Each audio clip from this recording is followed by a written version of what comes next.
Before I start tonight, I just wanted to read a brief statement that I prepared. I denounce anti-Semitism in all its forms. And I stand with my friends in the Jewish community. And that, Kanye, is how you buy yourself some time. Comedian Dave Chappelle denouncing anti-Semitism and Kanye West in his SNL opening monologue last night. The comedian's hosting gig not without controversy, as outraged writers reportedly threatened to boycott over his past jokes on transgender people.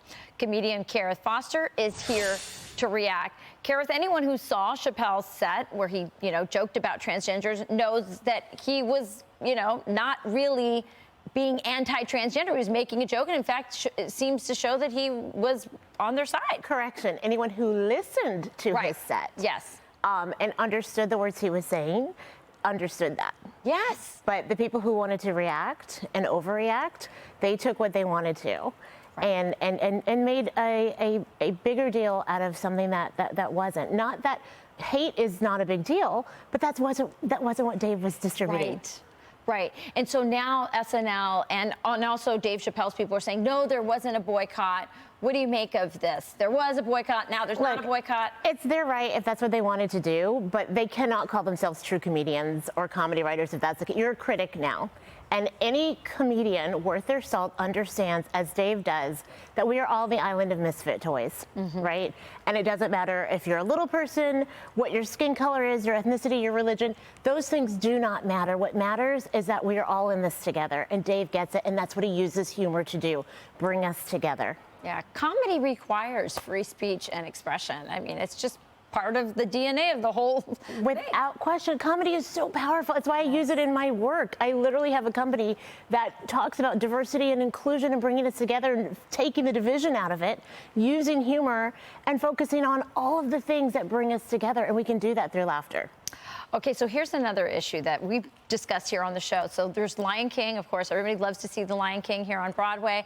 They have sign language interpreters, and now they're saying, they told the interpreters, two of them who are white, they said, you can't be the interpreters because Lion King happened in, it's about, Africa. I thought it was about animals, but it's apparently because it happens in Africa, we can't have white interpreters. Oh my word, this is woke gone wrong. Like this is, we've gone from the absurd to the sublime. And the reality is, if this was reversed, right? If this was the opposite, I mean, this is what we've been fighting about, fighting for civil rights of people. Dr. King is rolling in his grave, right? What about acknowledging people for their skills, who they are, not the color of their skin? And as you said, it's about animals. What are these poor people got fired for? I mean, this is as bad as people getting mad that the Little Mermaid is black. This is absurdity, right? So Julie Taymor, who was the amazing genius behind the costumes, she's not a person of color. So you got to get rid of all the costumes now, right? Right? Is that where we're going in the world? This sign language interpreter is suing. Really quick, is that the answer? Well, this certainly needs to have some attention brought to it because, this is the exact opposite of what we should be doing and how we should be treating people in 2022, regardless of their color. It's not right.